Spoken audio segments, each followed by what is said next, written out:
Geliefdes, die Here spreek met ons in hierdie oggend uit sy woord uit Daniël 1. Daniël 1 en ons gaan lees vanaf vers 1 die hele eerste hoofstuk. Ons lees saam Daniël 1 vanaf vers 1.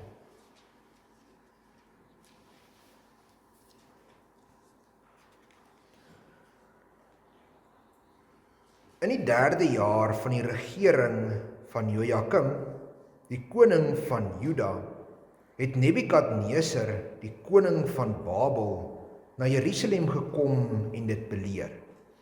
En die Here het Jojakim, die koning van Juda, in sy hand gegee, met 'n gedeelte van die voorwerpe van die huis van God, en hy het hulle na die land Siniar gebring, in die huis van sy God.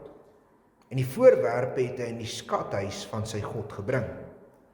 Daarop het die koning van Aspenas, die owerste van sy hofdienaars, bevel gegee om uit die kinders van Israel, uit die koninklike geslag, sowel as uit die edeles te bring, jong seuns aan wie geen enkele liggaamsgebrek was nie, maar wat mooi van aansien was, en vernuftig in allerhande wysheid, en in besit van kennis en insig in wetenskap, en wat bekwaam was om in die paleis van die koning te dien, en om hulle die skrif en die taal van die Galdeërs te leer. En die koning het vir hulle 'n daaglikse porsie bestem uit die spys van die koning en van die wyn wat hy gedrink het, om hulle so 3 jaar lank op te voed, sodat hulle aan die einde daarvan voor die koning kan dien. En onder hulle was uit die kinders van Juda, Daniël, Hanania, Misael en Asarja. Maar die owerste van die hofdienaars het hulle ander name gegee. Daniël het hy Belsasar genoem, en Hanania Sedrag, en Misael Mesach, en Asarja Abednego. En Daniël het hom voorgeneem om hom nie te verontreinig met die spys van die koning of met die wyn wat hy gedrink het nie. Daarom het hy die owerste van die hofdienaars vergunning gevra dat hy hom nie hoef te verontreinig nie. En God het aan Daniël guns en barmhartigheid verleen by die owerste van die hofdienaars. En die owerste van die hofdienaars het aan Daniël gesê: "Ek vrees my Heer die koning, wat julle voedsel en julle drank vasgestel het. Want waarom moet hy sien dat julle aangesigte meer vervalle is as die van die jong seuns wat van julle leeftyd is, sodat julle my hoof by die koning met skuld sou belaai?" Maar Daniël het aan die bediende gesê wat die owerste van die hofdienaars oor Daniël, Hanania, Misael en Asarja aangestel het: "Stel tog u dienaars 10 dae lank op die proef. Laat hulle ons van die groente gee om te eet en water om te drink. Laat daarna ons voorkoms en die voorkoms van die jong seuns wat die spys van die koning eet, deur u besigtig word. Handel dan met die dienaars soos die bevindinge sal wees." Hy het toe na hulle geluister in hierdie saak en hulle 10 dae lank op die proef gestel. En aan die einde van 10 dae het hulle voorkoms beter en hulle voller van vlees gelyk as al die jong seuns wat die spys van die koning geëet het. So het dan die bediende hulle spys en die wyn wat hulle moes drink weggeneem en aan hulle groente gegee. En hierdie 4 jong seuns, God het aan hulle wetenskap en verstand in allerhande geskrifte en wysheid gegee. Ook het Daniël verstand gehad om allerhande gesigte en drome. En aan die einde van die dae wat die koning vasgestel het om hulle in te bring, het die owerste van die hofdienaars hulle voor Nebukadneser gebring. En die koning het met hulle gespreek, en onder hulle almal is daar niemand gevind soos Daniël, Hanania, Misael en Asarja nie. So het hulle dan voor die koning gedien. En in enige saak van wyse insig waarin die koning hulle ondervra het, het hy bevind dat hulle al die geleerdes en besweerdes in sy hele koninkryk 10 maal oortref het. En Daniël was daar tot die eerste jaar van koning Kores. Liefde, so ver die woord van die Here. Salig is elkeen wat dit hoor, dit in sy hart bewaar. Kom ons word stil voor die Here in gebed.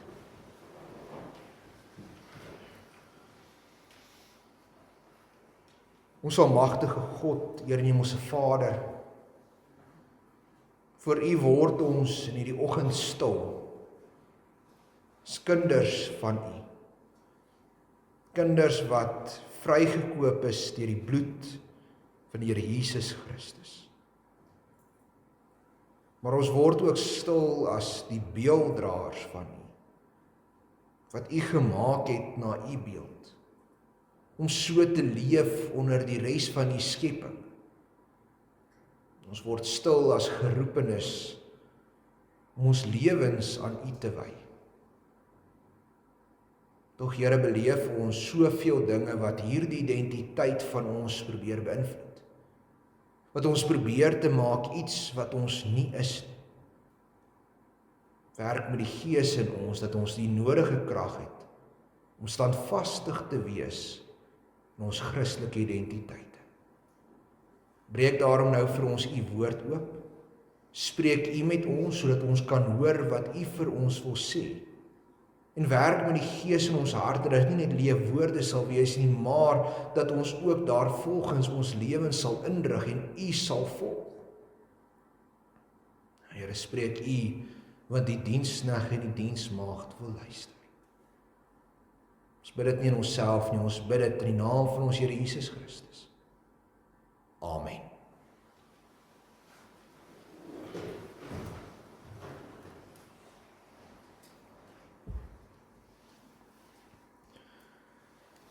Geliefde gemeente van ons Here Jesus Christus, identiteit is een van die belangrikste dinge wat ons as mense kan hê.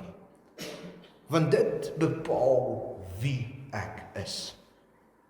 En ons het in die verlede al so bietjie stilgestaan by hoe 'n Christelike identiteit lyk. En as die Here ons spaar, sal ons weer in die volgende paar weke hierdie onderwerp in bietjie meer besonderhede bespreek. Die Christelike identiteit is eerstens geskep in die beeld van God, tweedens verlos deur die bloed van sy seun en derdens geroep om te leef volgens sy woord. Dit is wie ons as Christene is en hierdie identiteit bepaal hoe ek leef. As ek 'n ware Christen is, sal ek nie teen die beginsels van God inleef nie. My identiteit sal my dring om al hoe meer en meer volgens God se wil te leef. My identiteit sal my dring om daardie sonde in my lewe af te lê en te streef na die heiligmaking. Tog moet ons besef dat daar baie goed is wat ons identiteit probeer verander. Daar's baie elemente wat inspel op ons as Christene wat juis ons probeer, ons identiteit probeer te vernietig, sodat ons iets anders is as wat ons eintlik is. En dis die beeld wat ons vanoggend hier in Daniël 1 gekry het. Want jy sien, die volk Juda word in ballingskap weggevoer deur die Babiloniese ryk. En hulle koning Nebukadneser vat vir Juda na 'n vreemde land toe en hy gee bevel, hy wil vanuit hierdie volk die beste van hulle jong manne hê. Manne wat sonder gebrek is, mooi van aangesig, manne wat slim is, wat opgelees is, mense wat hy kan oplei om in sy paleis diens te doen. Maar ons sien ook hoe daar hier in die eerste hoofstuk van Daniël 'n groot aanval is teen die identiteit van die Joodse volk. Ons sien hoe die Babiloniese koning juis probeer om hulle te verander in iets wat hulle nie is nie. Die eerste aanval wat ons dan beleef is die naamverandering. Want dis tog die kleinste bousteen van ons identiteit. As iemand vra, wie is jy? Gee ek eers my naam. Ek is Jacques Paul. Dis die kleinste bousteen. En daarom is dit die eerste plek waar hulle die Jode probeer aanval, want nou kry hierdie manne 'n ander naam. Daniël word genoem Beltsasar. Hanania word Sedrag, Misael word Mesach en Asaria word Abednego. Hulle Joodse name word weggevat en dit word vervang met 'n Babiloniese naam. Want wat probeer die koning te doen? Hy probeer dit laat twyfel in wie hulle werklik is. Wat gebeur as jy heeldag op 'n ander naam genoem word? Naderhand begin jy te twyfel of jy regtig is wie jy is, en as dit heeltyd aangaan, gaan jou identiteit naderhand die naam word wat jy genoem word. Daarom is die koning besig hier om op die kleinste vlak hulle identiteit as Jode af te breek, om hulle uiteindelik Babiloniërs te maak. Die tweede aanslag wat ons sien, is juis op die geleerdheid van hierdie manne, wat deurspoel na geloofslewe toe. Want sien ons juis dat die koning hierdie jong manne vat en hulle die taal en die geskrifte en die kultuur van die Galdeërs leer. En die Galdeërs is die hoë klas binne die Babiloniese ryk. Hierdeur maak die koning dat hulle eie geloofsoortuigings moet aflê en iets anders word, want hulle moet dit nie net ken nie, hulle moet die Babiloniese leer aanvaar en aanneem as hulle eie. Dit was sy doel gewees. Want daardeur veroorsaak die koning dat hulle God se weë moet verlaat. En Nebukadneser was eintlik baie slim geweest om dit te doen, want dink net, as daar 'n hele geslag binne 'n volk is wat weggelaat word, wat weggedryf word van God, dan wat is die invloed vir die volk? Uiteindelik sien ons dat die opkomende geslagte daardeur beïnvloed sal word, en as hy hierdie jong manne kan verander in Babiloniërs, sal hy ook die opkomende geslagte Babiloniërs maak. So sien ons dat die hele opleiding om in sy diens te wees, juis daar is om hulle geloof aan te val. Dit word bevestig deur die derde aanval op hulle identiteit, en dit is die kos wat hulle moet eet. Want jy sien, die koning besluit dat hy hierdie jong manne se dieet self gaan vasstel. In vers 5 lees ons dat hy die porsies bestem het van sy kos. Die kos wat hy geëet het, die wyn wat hy gedrink het, dit was die lekkerste, die beste kos in die koninkryk gewees, maar dit het ingegaan teen die voorskrifte van God, wat hy deur Moses aan die volk gegee het. Om die spys van die koning te eet, die drank van die koning te drink, sou die volk teen die voorskrifte van God ingegaan het. Hy sou onreinig geword het. Daarom is Nebukadneser besig om deur hierdie drie goed die identiteit van die Jode af te breek. Maar wat is Daniël en sy vriende se antwoord daarop? Eerstens was hulle standvastig in wie hulle is. Daniël het geweet wie hy is. Hy is nie Beltsasar nie, hy is Daniël.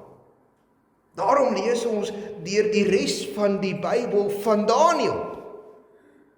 Ons lees nooit weer van sy Babiloniese naam nie, want hy het sy Joodse kultuur, sy Joodse identiteit behou. Tweedens sien ons in vers 17 dat God vir Daniël en sy vriende wysheid gegee het, verstand gegee het, die wetenskap gegee het, sodat hulle 10 maal die wyses van Nebukadneser oortref het. Hulle was ver wyser as hulle gewees. Daniël het selfs die vermoë gekry om drome en gesigte te ontleed. God is besig om hulle in 'n posisie te stel om standvastig te bly teen die dwaalleer wat aan hulle verkondig word, sodat hulle terugval op dit wat hulle by hulle vaders geleer het en nie dit wat hulle nou in Babylonië geleer word nie. En die ander ding wat gesien word is juis hoe Daniël hulle staande bly teen die kos wat hulle moet eet. Dit word vir ons in baie besonderhede verduidelik, want Daniël hulle kan nie ingee om die spys van die koning in te neem nie. Hulle moet standvastig bly. Hierdie is meer 'n punt van gehoorsaamheid of die plesiere van die liggaam wat na vore kom. Daarom versoek Daniël die hoofdienaar van Nebukadneser om hulle verlof te gee om eerder groente en water te eet en te drink. Want dit was deel van die voorskrifte van God. Daardeur het hulle God gehoorsaam. En ons kan dink daardie dienaar moes huiwerig gewees het om dit toe te laat, want wie gaan uiteindelik in die moeilikheid kom as hierdie manne se kondisie slegter lyk? Hy! Die koning gaan vir hom kwaad wees as hierdie manne sieker is of nie so gevoed is soos al die ander nie. En daarom is hy eers baie huiwerig, maar Daniël sê vir hom, gee ons 10 dae.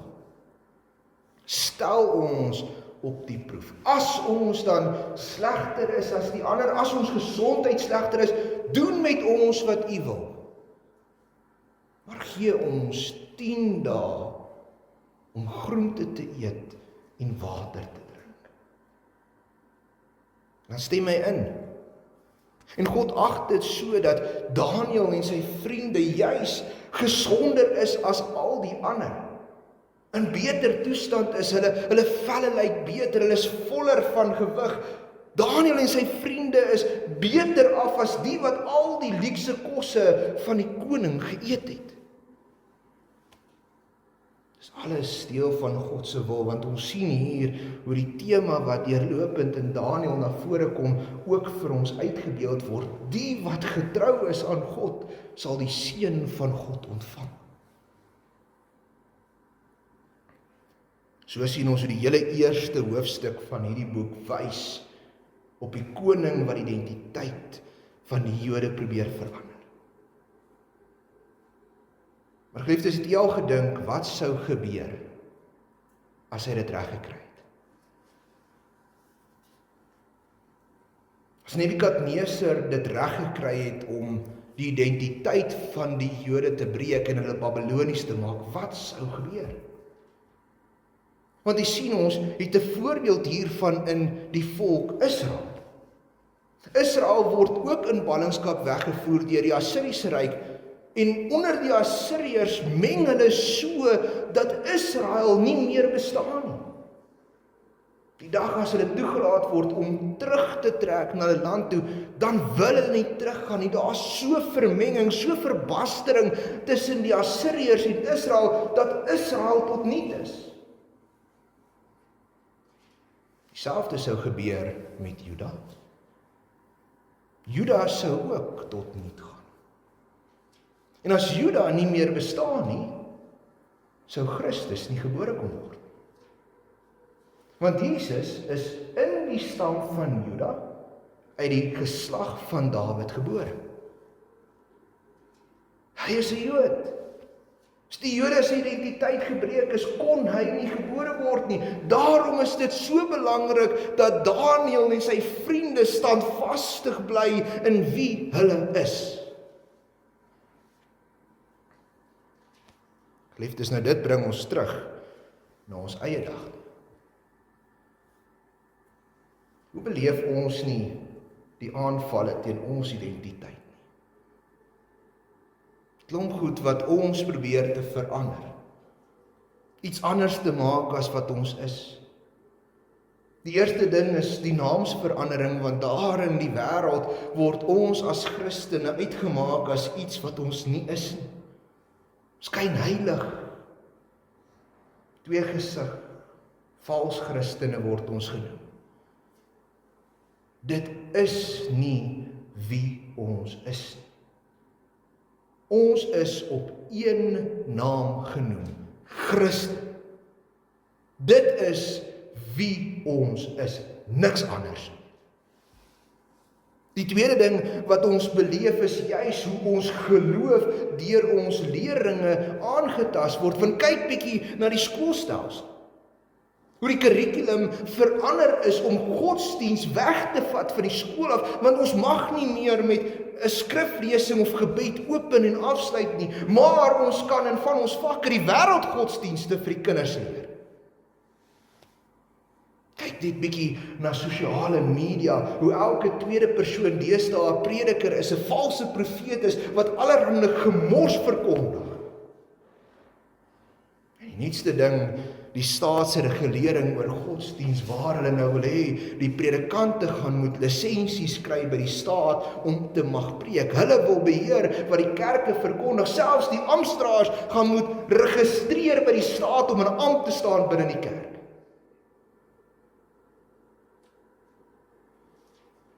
En die laaste ding is die plesier van die wêreld wat vir ons aangebied word. Soos daardie kos van die koning, die lekker van daardie kos, word dit vir ons gegee, maar ons word in die posisie gestel om te kies die plesier van hierdie lewe of die gehoorsaamheid aan God. Dink daaraan. Hoeveel mense bly nie vandag saam, slaap saam, doen wat hulle wil sonder om ooit te trou nie. Want is mos lekker, die plesier van die liggaam is mos belangriker as die wil van God. Of dink net aan Sondagsport. Deesdae sien ek selfs die boere wat hulle lande op Sondag bewerk, of nog meer as ons hier ry om daar by die winkel te gaan stop. Van daardeur maak ek dat ek of my seun, dogter, my naaste, of die vreemdeling nie die dag van die Here gehoorsaam nie. Of dink aan geld. Al die vinnige ryk word skemas wat daar in die lig is, wat maak dat ons broeders lieg en bedrieg om self ryk te word, en hoe ons besig is om vir mammon liewer te word as God. En ons kan 'n klomp voorbeelde aanhou. Goed wat vir die liggaam plesierig is, goed wat vir ons as mens so lekker is, maar wat teen die wil van God ingaan. Geliefdes, daardie plesiere is tydelik. Daardie plesiere gaan eendag weg wees. Maar die plesier in Christus sal vir ewig bly staan. Maar jy sien, die duiwel is slim, die duiwel weet dat hy's besig om ons mense al hoe meer en meer en meer aan die wêreld gelyk te maak. Hy's besig om ons identiteit stadig, maar seker af te breek. En geliefdes, ons kan dit nie toelaat nie. Ons kan nie toelaat dat ons iets anders word as wat ons is nie. Ons moet standvastig staan. En hoe doen ons dit? Deur soos Daniël te weet wie ek is. En om te weet wie ek is, moet ek weet wie God is. Want dan kan ek leef as 'n geskapene na sy beeld, verloste deur sy bloed, en 'n geroepe om te leef volgens die woord van God. En die enigste manier wat ons dit kan doen, is as ons weer begin erns maak met die woord van die Here. Want die woord lê die fondasie waarop ons identiteit gebou word. En as ons fondasie nie standvastig is nie, sal ons identiteite afgebreek word. Daarom hoor vandag die oproep.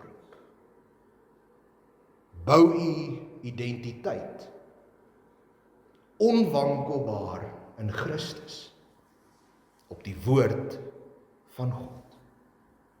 En moenie toelaat dat die wêreld u identiteit verander. Mag die Heilige Gees ons ook in ons Christelike identiteit Amen. Kom ons bid saam.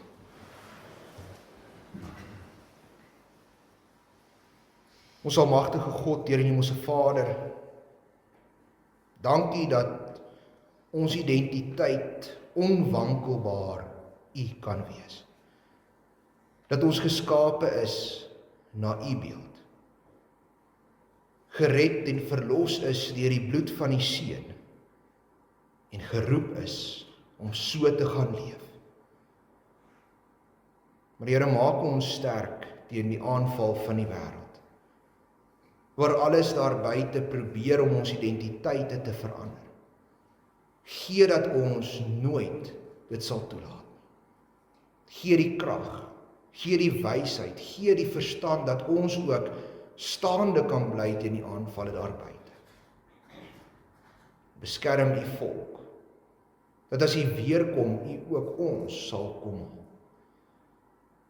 Here, dankie dat ons ook die week so kan begin, in U naam, en dat ons hierdie week ook aan U kan opdra. Wees met ons, beskerm ons en moed en bewaar ons van al die dinge wat daar buite gebeur, en lei ons weer volgende week na U huis toe. Daarom bid ons al die dinge nie uit verdienste nie, maar alleen in die naam van ons Here Jesus Christus, deur die werking van die Heilige Gees. Amen.